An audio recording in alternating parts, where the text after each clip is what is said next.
عسران كلتن مقابيت كلتشهن 4 أب قازا صحينا معربا نبرت حدا بارالايز زخونه سنكل سبايا ويلشر خوينو بغاردات وتعجبو كم مسجد وصح أب تهموتيا نا إسرائيل أبغى زعينتا هليكوبتر أب سمايات زنبيت بلكة تعلمو فنجي تسده تا ويلشر دما نبس تعخالت حاتين تغيرت إسرائيل نزل رحيت نعمتات اعتداليات له جن سلمن تايو إزود سان شوعتن عمت له مسباي قدام يصلا يا أخون كيلو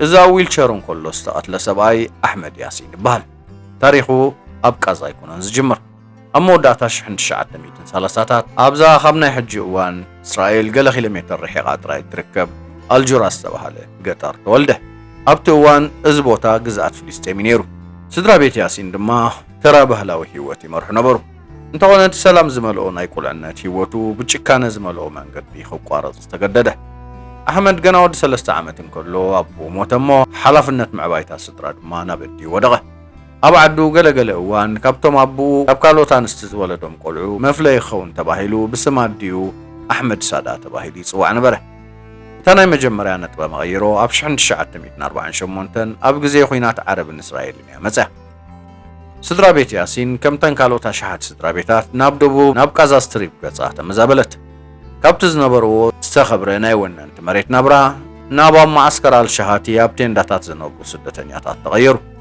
أبز معسكرات زنبره هيوت أزي صنكور نبره دورونا لعلمت أن بزحسب حصرت ماين ملو بملو أبنا يؤن سنقعتن يناتن نبره أبز تصفى زي نبرون نايوشنك قزياد دمايو بهريات ياسين قرص أخز جمره نتانا يقدم علمو أبقد معين وقت فراخ شرايا بتوم مسؤوا أبز معسكرات زنبرو سباد دما زخون مصاخم زي بلو مستوعله أب قزي حصانتو ياسين زخون حمام زيد قعو نطوفن سبورت مصواتن زوتر نبره أبكرم تشحن تشعات 152 جن كله نجار تغير كتبتوان ودع 16 عامات كوين زنبر ياسين مس حدا مسطو نايغوست قدمنا تصاوتن كله اتترى نايتي ايج زمسل زنبر صوتا نافصم عنوات تساغر حما اودا دقا وديو عند حقوق منقعتي اغاطمو بزا فصامه هيوتو ناب دحرن قدمن كلته غصات تلواوطت ابت معسكر زنبر مدهاني ترجم البوينيرو وصيت نايز حدقا 4 محورو خبص رح وصاهنا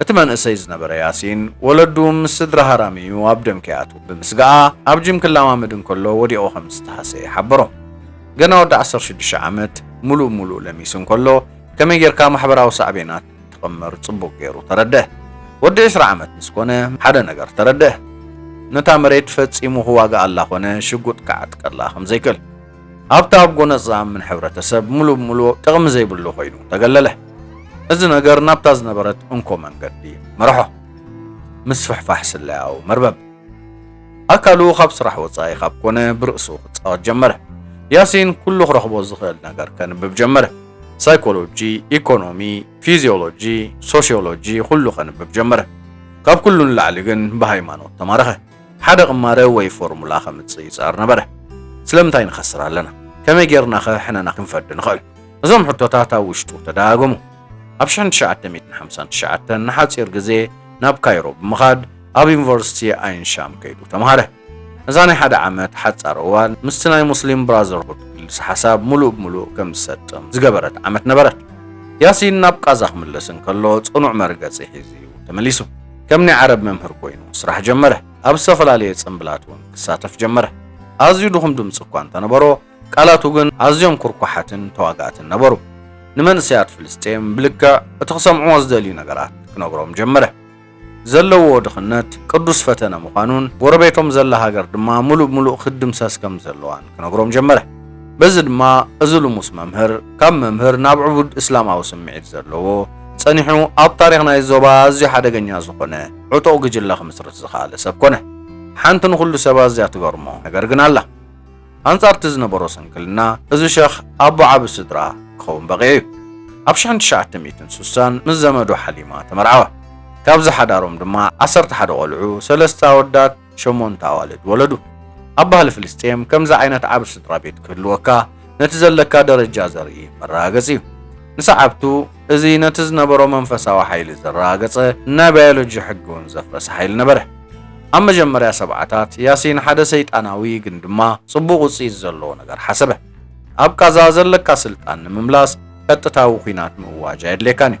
ሰባት ንዝወስድዎ ነፍሲ ወከፍ ስጉምቲ ኣባኻ ከም ዝምርኮሱ ክትገብር ኣለካ። ከም በዓል ያሲር ዓረፋት ዝኣመሰሉ ዓለማውያን መራሕቲ ኣብ ዓቢ ፖለቲካን ዓው ዝበለ ጭርሖታትን ተጸሚዶም እንከለዉ ያሲን ቀስ በቐስ ኣብ ውሽጢ ሃገር እናሃነፀ ስትራቴጂው ከስፋሕፍሕ ጀመረ። ኣብ 1973 ነቲ ሙጃማ አልኢስላሚያ ዝተባህለ ኦርጋናይዜሽን መስረቶ። ነቲ ዝነበሮ ናይ ድኹም ሰባኺ ምስሊ ብምጥቃም ያሲን ንጋዛ ስትሪፕ ምስ ናቱ ኔትወርክ ብሜላ ከም ዝተሓላለኽ ገበረ። መዋዕለ ህፃናት፣ ቤት ትምህርታት፣ ክሊኒካትን ናይ ህዝቢ ክሽነታትን ሃነፀ። እንተኾነ እዚ ተግባራቱ ካብ ድንጋፀ ወይ ምሕረት ዝተበገሰ ከም ዘይነበረ ክነስተውዕል ይግባእ።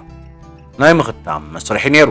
ኣብዘን ኣብያተ ትምህርትታት ህፃናት ካብ ግዜ ህፃንነቶም ጀሚሮም ብናይ ጸጋማውያን ዶክትሪን ተመልሚሎም ይዓብዩ ነበሩ። እቲ ዝህናፅ ዝነበረ ስፖርት ክለባት እውን ንመንእሰያት ናይ መጻወቲ ውትድርና መሰልጠኒ ማእከላት ነበረ። ያሲን ነቲ በቶም ዕላውያን ሰበስልጣን ዝተገድፈ ክፍተት እዩ ዝመልእ ነይሩ። ሓደ ሰብ መድሃኒት ወይ መግቢ ምስ ዝደሊ ናብ ያሲን ይኸይድ እሞ ምስ ሓገዝ ተሓዊሳ ድማ እታ ዝደልዋ ስነ ሓሳብ ተቐቢሉ ይምለስ። በዚ መንገዲ ድማ እዩ ሙሉእ ነቲ ሸኽ ዝድግፉ ዕሉላት ሰራዊት ክቃወም ዝኻለ። እዚ ኩሉ እናተገብረ እስራኤል እንታይ ተማዕዱ ነይራ ዝብል ሕቶ ክለዓል ንቡር እዩ። ኣብ 1970ታት እስራኤል ንያሲንን ስራሓቱን ብዙሕ ተጓዳእቲ ይኮኑን ዝብል ሓሳብ ሒዛ ነበረት። ኣብቲ እዋን ቀንዲ ሕማም ርእሳ ዝነበሩ እቶም ነፈርቲ ዝጨውዩን ዓለም ለኻዊ ኣርእስተ ዜና ዝኾኑ ዝነበሩን ናይ ዓራፋት ሃገራውያን ተቓለስቲ እዮም ነይሮም። ናይ እስራኤል ኣውፅአት ስትራቴጂ ሓደ ሓደገኛ ፈላሊኻ ግዛእ ዝብል ፀወታ ክፃወቱ ወሰኑ። ነቲ ድኹም ዊልቸር ኮይኑ ዝሰብኽ ሸኽ እንተዳ ደጊፎሞ ነቶም መንእሰያት ኣብ ሃይማኖት ከም ዝነጥፉ ገይሩ እንዳሰበኸ ካብ ዓራፋትን ፖለቲኩን ከርሕቖም ይኽእል ኢላ ሓሰበት። ትካል ስለያ እስራኤል ሓደ ድኹም ኢማም ሬን ኣድህብኡ ኩሉ ኣብ ጸሎት ጥራይ ክገብሩ ኢሎም ኣመኑ። ኣዝዩ ኣዕናዊ ትሕት ግምቲ ነይሩ። ትካላት ስለያ ንዕጡቓት ፋታሕ ከማዕድው እንከለዉ ያሲን ኣብ ትሕቲ ፍንጮኦም ኮይኑ ካብኡ ዝገደደ ዕጡቕ ጉጅለ ብሱቱራ ምህናፅ ተጸሚዱ ነበረ። ሽፋኑ ኣብ 1987 ናይ መጀመርያ ኢንቲፋዳ ወይ ድማ ዘይቀጥታዊ ጎነፃዊ ናዕቢ ድሕሪ ምክያድ እዩ ክቀላዕ ኺኢሉ። ያሲን ነቲ ዝነበሮ ሶሻል ኔትወርክ ብቐጥታ ናብ ናይ ኩናት ሞድ ቀይሮ። ነቲ ወታደራዊ ክንፊ ናይ ምንቅስቓሱ ዝኾነ ሓማስ መስረቶ። ዝኾነ ዓይነት ዕጥቂ ኣይሕዝን ወይ ኣብ ዝኾነ ስርሒት በኣካል ኣይሳተፍን እዩ። ኩነታቱ ንኸምኡ ዝዕድም ኣይነበረን። መንፈሳዊ ማእኸል ብምዃን ቃታ ዘይስሕብ ግን ቅትለት ንኽፍጽም መለኮታዊ ፍቓድ ዝህብ ሰብ ኮነ። ተራ ገበነኛታትን ዕሉላት ሃይማኖታውያንን ዝኾነ እስራኤላዊ ምቕታል ማለት ካብ ኣምላኽ ዝተዋሃበና ሃይማኖታዊ ሓላፍነት እዩ ብምባል ናብ ሓርበኛታት ንኸቐይሩ ወስወሰ። ነቲ ሲስተም ፈጢሩ ንሱ ብድሕሪ መጋረጃ ጻዕዳ ክዳን ተኸዲኑ እቲ ዝሃነጾ ስርዓት መንገድታት ብደም ከጠልቂ ክዕዘብ ጀመረ። ኣብታ ዘለዋ ዊልቸር ኮይኑ ነቲ ጸኒሑ ነቲ ዞባ ዓብ ስግኣት ክኸውን ዝኽኣለ ሓማስ ክፈጥሩ ኸኣለ። ያሲን በሽሓት ዝቝጸሩ ሰባት ንምቕታል ባዕልኻ ምኻድ ከም ዘየድልየካ መስከረ። ሓደ ክልስ ሓሳብ ፈጢርካ ነቲ ንስኻ ትደልዮ ነገር ካልኦት ከም ዝፍጽምዎ ክትገብር ከም እትኽእል ብግብሪ ኣርኣየ። ኣብ መወዳእታ 80ታት ትካል ስለያ እስራኤል ብንጹር ክርያ ኸኣላ። ብድሕርቲ ንድኻ ዝሕግዝ ክሽነታትን ኣብያተ ትምህርትን ንሃገሮም ከጥፍእ ዝደሊ ሓደ መርዛም ዝኾነ ስርዓት ከም ዘሎ ኣስተውዓላ። ኣብ 1989 ናይ መጀመርያ ኢንፋታሕ ኣብ ዝለዓለ ጥርዙ በፂሕሉ ኣብ ዝነበረ እዋን ትዕግስቲ ኢየሩሳሌም ተጸንቀቐ። ያሲን ተኣሲሩ ክኽሕዶ ዘይክእል ክስታት መጾ። ጎነጽ ብምትብባዕን ምስ እስራኤል ምትሕብባር ኣለዎም ንዝበሎም ፍልስጤማውያን ብምቕታልን ተኸሰ። ኣብዚ መጋባእያ ያሲን በሊሕ ቅማረ ሒዙ ቀረበ። ኣብ ወተሃደራዊ መጋባእያ ዕጡቓት ጋርድታት ሓደ ንእሽተይ ፓራላይዝ ዝኾነ ርእሱ እኳ ከንቀሳቕስ ዓቕሚ ዘይብሉ ሽማግለ ሰብኣይ እዩ። ኣየወየን ዝኾነ መመኽነይታ እውን ኣየቕረበን። ምሕረት ክወሃቦ እውን ኣይለመነን። በኣንጻሩ ህድኣቱ ዓቂቡ ንተግባራቱ ንጹር ዝኾነ መግለጺ ከቕርበሎም ጀመረ። ንሰዓብቱ ኣብ ልዕሊ ሓይሊ ዝተጎናጸፈ መንፈሳዊ ዓወት ነበረ። ውፅኢት ናይዚ ንሕልፈት ማእሰርቲ ነበረ። እቲ ፓራላይዝ ዝኾነ መምህር ዝተረፈ ህይወቱ ኣብ ቤት ማእሰርቲ እስራኤል ዘሕልፎ መሰለ። እንተኾነ እንተስ ጽቡቕ ዕድል እንተስ ውድቀት ትካል ስለያ እስራኤል እቲ ውፅኢት ካልእ ኾነ። ያሲን ኣብ ቤት ማእሰርቲ 8 ዓመታት ጥራይ ኣሕለፈ። ኣብዚ ግዜያት እዚ እቲ ካብ ቀደሙን ድኹም ዝነበረ ጥዕንኡ መሊሱ ተዳኸመ። ሓንቲ ዓይኑ ዳርጋ ዓዊራ ናይ ምስማዕ ክእለቱ እውን እናተዳኸመ መፀ። እቲ ዘደንጹ ነገር ግን ንሓማስ ካብ ኣብ ደገ ከሎ ኣብቲ ቤት ማእሰርቲ እንከሎ ብዙሕ ጠቐሞም። ቀፂሉ ኣብ 1999 እስራኤል ኣብ ታሪኻ ሓደ ካብቶም ኣዝዮም ዓበይቲ ጌጋታት ፈጸመት። እዚ ጌጋ ንያሲን ዳግማይ ናብ ናይ ፖለቲካ መድረኽ ክትመልሶ ምኻላይ ኩሉ ኣብ ጆርዳን እዩ ተኻይዱ ኣባላት ሞሳድ ንሓደ ካልእ መራሒ ሓማስ ካሊድ ማሻል ክቕንጽልዎ ፈተኑ እቲ ስርሒት ኣብ ጎደና ኣብ እዝኒ ትግዳይ መርዚ ምውጋእ ነበረ እንተኾነ እቲ ስርሒት ብዝሕፍር መንገዲ ፈሸለ እቶም ኣባላት ስለያ ተታሕዙ ንጉስ ጆርዳን ሁሴን ድማ ኣዝዩ ተቆጥዐ ሓደ መሰማምዕ ነጥቡ ናረበ እስራኤል ነታ ቤት ማእሰርቲ ዳዊናቶ ዝነበረት ሸኽ ነፃ ተውፅኦ እንተዘይኮይኑ ድማ ኣብ መንጎ ዘን ሃገራት ዘሎ ዲፕሎማሲ ክፈርስን ኣባላት ስለያ ድማ ክዳጎኑ ወሰነ ቀዳማይ ሚኒስተር ቤንጃሚን ናታንያሁ ካልእ ኣማራፂ ኣይነበሮን እስራኤል ኣባላታ ኣድሓነት እንተኾነ ከቢድ ዋጋ ክትከፍል ነበራ ነቲ ናይ ሽበራ መራሒ ዝኾነ ሰብ ካብ ቤት ማእሰርቲ ኣውፃቶ ያሲን ኣብ ጥቅምቲ 1997 ናብ ቃዛ ምምላሱ ሓደ ዓብይ ዓወት ነበረ ኣማይታ ሸሓት ዝቁፀሩ ሰባት ናብ ጎዳናታት ወፂኦም ተቐበልዎ ንዖም እዚ ዓብይ ተኣምራት እዩ ነይሩ ኣብ ቤት ማእሰርቲ ክመውት ተፈሪዱ ዝነበረ ሽማግለ ብህይወትን መሊሱ ሓያልን ሃይማኖታውን ኮይኑ ተመሊስዎም እስራኤል ክትፈትሖን ከላ ካልእ ተወሳኺ መጥቃዕትታት ንኸይእዝዝ ቃላእትያ ፈቲሓቶ እንተኾነ እዚ መብፅዑ ብርግፅ ካብቲ ዝሓሰቦ ነገር ዘታርፎ ኣይነበረን ልክዕ ዶብ ምስ ተሳገረ ተቃውምኡ ካብቲ ዝነበሮ ንላዕሊ ሓየለ ብኡ ንብኡ መሪሕነት ሓማስ ተቐቢሉ ካብቲ ዝነበሮ ብዝሓየለ መልክዑ ስራሕ ጀመረ ቅድሚ ሕጂ መምህር ጥራይ እንተነይሩ ሕጂ ብተኣምር ዝደሓነ ሓርበኛ እዩ ናብ ዝተፈላለያ ሃገራት ዓረብ እንዳዞረ ነቲ ቃልሲ ዝኸውን ብሚልዮናት ዶላር ዝቁፀር ገንዘብ ክእክብ ጀመረ እዚ ገንዘብ ናብቲ ዝህነፅ ዝነበረ ኣብያተ ትምህርቲ ጥራይ ዘይኮነ መግዝእ ተፈንጀርትን ነቶም ነብሰ ቅትለት ዝፍፅሙ ሰባት መኽሓሲ ስድራ ቤታቶምን ይውዕል ነበረ ኣብዚ ግዜ ድማ እዩ ያሲን ንሓማስ ናብ ኣዝዩ ሓያል ቅዱ ቀይሮ ዝኻለ እስራኤል ክትሕዞ ወይ ክትፍትነሉ ከም እትኽእል እንተኾነ ብሰንኪ ዓለም ለኻዊ ፀቕጢ ክትቀትሎ ከም ዘይትኽእል ተረድአ እዚ እምነቱ ድማ እዩ ነቲ ኣዝዩ ደማዊ ዝኾነ ክፋል ህይወቱ ሓደ ኢሉ ከም ዝጅምር ዝገበሮ ኣብ ዝኾነ ኣሰራርሓ ዝቕንፅሉ ኣለዉ መደብ ዝሕንፅፁ ድማ ኣለዉ ያሲን ግን ነቲ ሳልሳይ ኣገዳሲ ቦታ ይሒዙ ነይሩ ንሱ እዩ ፍቓድ ዝህብ እንትካል ስለያ እስራኤል ሽጉጥ ዝሓዘ ሰብኣይ ታክቲካዊ ፀገም እዩ እንተኾነ ዊልቸር ኮፍ ኢሉ ነታ ሽጉጥ መንፈሳዊ ትእዛዝ ዝህባ ሰብ ግን ስትራቴጂካዊ ዕንወት እዩ ያሲን ንእምሮ ሰዓብቱ ነቲ ፀወታ ሙሉእ ብሙሉእ ብዝቐየረ ሓሳብ መልኦ ኣብ ህዝባዊ ቦታታት ነብሰ ቅትለታዊ መጥቃዕቲ ምፍፃም ፍትሓውን ኣምልኻውን ተግባር ከም ዝኾነ ገይሩ ክሰብኽ ጀመረ ቅድሚኡ ዝነበሩ ብዙሓት ፍልስጤማውያን ተቓለስቲ ኣብ ዕጥቃዊ መጥቃዕቲ ኣተኪሮም እዮም ዝሰርሑ ዝነበሩ ያሲን ነቶም መንእስያት ከምኡ ዓይነት ተግባራት ገበን ከም ዘይኮነ እኳ ደኣ ናብ ዕላምኦም ከብፅሖም ዝኽእል ዝሓፀረ መንገዲ ምዃኑ ገለጸሎ ካልኣይ ዙር ናይ ኢንፋታህ ኣብ 2000 ምስ ጀመረ ኣዛን ዌስት ባንክን ናብ ናይ ፍጹም ናይ ዕግርግር ቦታ ተቐየረ ማእከል ናይ ዝኹሉ ድማ ያሲን ነበረ ፖለቲከኛታት ብዲፕሎማስያዊ መንገዲ ነዚ ጉዳይ ክፈትሑ እኳ ተጻዕሩ ንሱ ግን ኣብታ ኣብ ሳብራ ዲስትሪክት ዝርከብ መንበሪ ቤት ኮይኑ ሓበሬታ እናመሓላለፈ ነቲ ናዕቢ ነዳድ ወሰኸሉ ንእስራኤል ሃንዳስ ዕግርግር ነበረ ትካላት ስለያ ወላ ማይት ኣዘዝትን ተሳተፍትን እዚ ናዕቢ ተኣሰሩ ያሲን ኢዱ ምልዓል ክሳብ ዘይቋረፀ ግን ካልኦት ብኣማይታ ሸሓት ዝቁፀሩ ከም ብሓድሽ ተስዮም ቦትኦም ከም ዝፍትዉ ተረዱ ንሓማስ ካብ ከባቢያዊ ጉጅለ ናብ ኩሉ ሰብ ንዑ ምስዓብ ከም መንፈሳዊ ግዴትኡ ዝመስሎ ሓያል ምንቅስቓስ ቀይሮ እዚ ጉዳይ ኣብ መጀመርያ 2004 ናብ ዝለዓለ ጥርዙ በፅሐ እቲ መምለስ ዘይብሉ ደረጃ ግን ኣብ ወርሒ መጋቢት 2004 ኣብ ልዕሊ ወደብ ኣሽዳድ ዝተፈጸመ ክልተ ነፍሰ ቅትለታዊ መጥቃዕቲ ነበረ እዚ ተራ መጥቃዕቲ ዘይኮነ ንኣዝዩ ኣገዳሲ ክፋል ታሕተ ቅርፂ ንምዕናው ዓሊሙ ዝተፈጸመ ነበረ ኣብዚ ህሞት ኣብ ቤት ፅሕፈታት እስራኤል ቴክቶኒካዊ ምንቅስቓስ ተፈጥረ እቲ በቲ ዝነበሮ ተረርቲ ሕግታት ዝፍለጥ ቀዳማይ ሚኒስተር እስራኤል ኣርኤል ሻሮን እዚ ዜና በፅሖ ነዚ ስርሒት ዝኣዘዘ ኣካል ያሲን ባዕሉ ነበረ ዝኾነ ዓይነት ናይ ስምምዕ ዝርርብ ወይ ድማ ማእሰርቲ ነዚ ሰብ ደው ከብሎ ከም ዘይክእል ተረድአ ዝኾነ ናይ ዝርርብ ፈተነ ከም ድኽመት እዩ ዝርዮ ብተወሳኺ ኣብ 1997 እስራኤል ንያሲን ነፃ ክትሰዶ ምኽኣላ ከም ምልክት ፍርሒ ይርዮ ነበረ ንእስራኤል ኣሕመድ ያሲን ሃይማኖታዊ መራሒ ጥራይ ምዃን ገዲፎ እዩ ሕጋዊ ወተሃደራዊ ታርጌቶም ተቐይሩ ነበረ እቲ ሎጂክ ቀሊልን ጭካነ ዝመልኦን ነበረ እቲ ነቲ ህዝቢ ናብ ጎነፃዊ ምንቅስቓስ ዝደፍኦ ዘሎ ምንጪ ብሕጋዊ ወይ ፖለቲካዊ መንገዲ ደው ክብል እንተዘይክኢሉ ብኣካል ክእለ ጥራይ ዘሎ ብርግፅ እቲ ክስዕብ ዝኽእል ነገር ርዱይ ነይሩ ምክንያቱ ነቲ ስንኩል ሰብኣይ ምቕንፃል ንማሕበረሰብ ዓለም ክቆጥዖ ይኽእል እዩ እንተኾነ በቲ ካልእ ወገን እውን ህይወት በሽሓት ዝቁፀሩ እስራኤላውያን ብሰንኪ ትእዛዝ ዝሓደ ሰብ ኣብ ቀፃል ስጋኣት ተሸሚሙ ክነብር ኣይክእልን እዩ ንምቕንፃሉ ዝተወስደ ውሳነ ናብ ላዕለዎት ኣካላት ተመሓላለፈ እቲ ሃድን ናብ ዝለዓለ ናይ መወዳእታ ጥርዙ በፅሐ ንምቕንጻል ኣሕመድ ያሲን ዝተወስደ ስርሒት ኣብ ሓደ እዋን ዝፍጸም ስርሒት ኣይነበረን። ዝተሓላለኸን ዝተፈላለየ ደረጃ ዘለዎን ስርሒት እዩ ነይሩ። እዚ ስርሒት ድማ ቅድሚ ሕጂ ተፈቲኑ ፈሺሉ ዝነበረ ስርሒት እዩ። ኣብ ወርሒ መስከረም 2003 ትካል ስለላ እስራኤል መላእ መሪሕነት ሓማስ ኣብ ቃዛ ዝርከብ መንበሪ ህንጻ ተኣኪቦም ከም ዘለዉ ዝገልጽ ሓበሬታ ተቐበለ።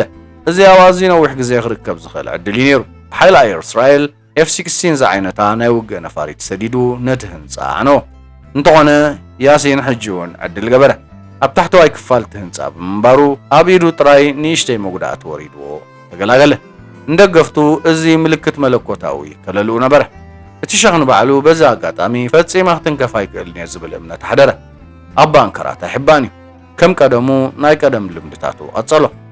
እዚ ሕሉፍ ርእሰ ምትእምማኑ ድማ እዩ ኣዕናው ሳዕቤን ከምጻሉ ኽኢሉ። ትካል ስለላ እስራኤል ነፍሲ ወከፍ ምንቅስቓሱ ክቆጻጸሮ ጀመረ። ንጎ ንግሆ ያሲን ብሓለውቱ ተዓጂቡ ናይ ንግሆ ጸሎት ንምብጻሕ ናብ መስጊድ ሙጃማ የምርሕ። ኣባላት ስለላ ንምንቅስቓሱ ክሳብታ ዝደቐቐት ዝርዝር ኣጽንዕዎ። ኣብዚ እዋን መንግስቲ እስራኤል ታክቲክ ክቕይር ይወሲኑ።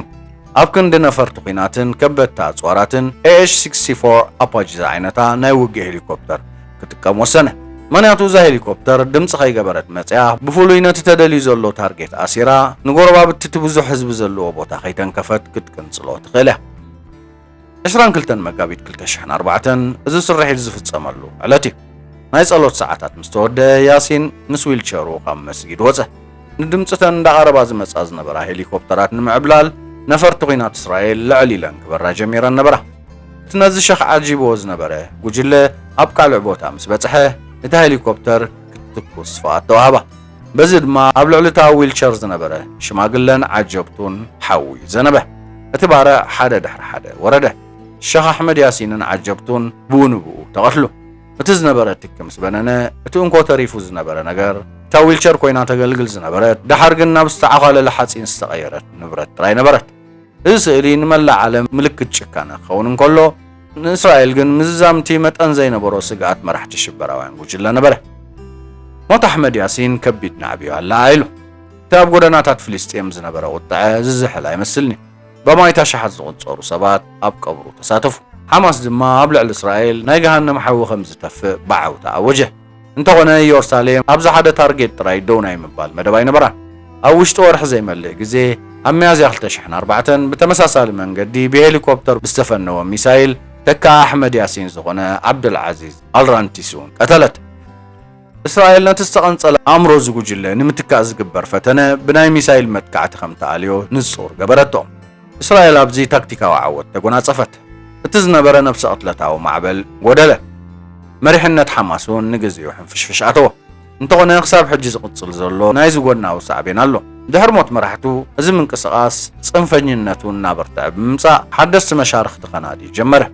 ኣብዚ ግዜ ድማ እዩ ሓማስ ኣብ ትሕቲ ጽልዋ ኢራን ዝኣተወ። ኩሉ ነገሩ ብናይ ኢራን ቴክኖሎጂ ሚሳይላትን ፕሮፌሽናል ሮኬታትን ተተክአ።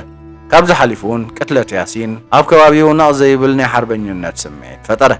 ምስሉ ሓያል ፕሮፓጋንዳዊ መሳርሒ ኾነ። ድሕሪ 2 ዓመታት ሓማስ ውድድር ፕረዚደንታዊ ምርጫ ስዒሩ ንምዋዳድር ብፋታሕ ገለፎ። ፍልስጤማውያን ነቶም መራሕቲ ዘይማትኡን ንእምነቶም ዝሞቱን ጉጅለ ዘለዎ ሓማስ መረፀ። እዚ እቲ ጉጅለ ኣብ 2007 ንምሉኡ ቃዛ ስትሪፕ ንኽቆጻጸር ሓገዞ። ኣሕመድ ያሲን ንዓለም ካብ ዕጥቃዊ ምንቅስቓስ ንላዕሊ ሱርበተኻዊ ክልሲ ሓሳብ ውፅኢታዊ ክኸውን ከም ዝኽእል ንዓለም ኣመስከረ። እስራኤል ንመስራት እዚ ሓሳብ እኳ እንተኣልየቶ እዚ ሓሳብ ንባዕሉ ግን ካብታ ዊልቸር ዝነበረ ሰብኣይ ንላዕሊ ሂወት ዘርዩ ቅፅል በቓየ። እቲ ዝነበረ ጎንፂ ኣይቋረፀን እኳ ዳ ብምዕቡል መሳርሒታትን ደማዊ መንገድን ይቕፅል ተራእዩ። ክቡራት ተኸታተልቲ ብፌሪ ንሎሚ ሒዘልኩም ቀሪበ ዝነበርኩ መደብ እዚ ዝተኸታተልኩሞ እዩ ነይሩ።